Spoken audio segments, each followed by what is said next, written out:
عما يتساءلون عن النبأ العظيم الذي هم فيه مختلفون كلا سيعلمون ثم كلا سيعلمون ألم نجعل الأرض مهادا والجبال أوتادا وخلقناكم أزواجا وجعلنا نومكم سباتا وجعلنا الليل لباسا وجعلنا النهار معاشا وبنينا فوقكم سبعا شدادا وجعلنا سراجا وهاجا وأنزلنا من المعصرات ماء ثجاجا لنخرج به حبا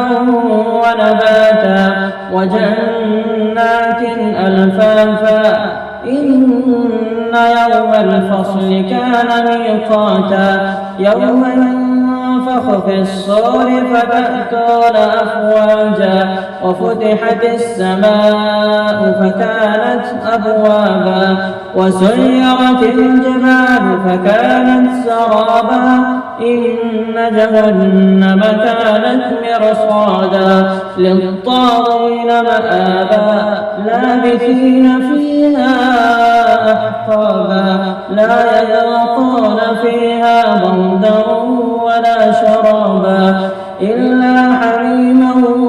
وغساقا جزاء وفاقا إنهم كانوا لا يرجون حسابا وكذبوا بآياتنا كذابا وكل شيء أحصيناه كتابا فذوقوا فلن نزيدكم إلا عذابا إن للمتقين مفازا حدائق وأعنابا وكواعب أترابا وكأسا دهاقا لا يسمعون فيها لغوا ولا كذابا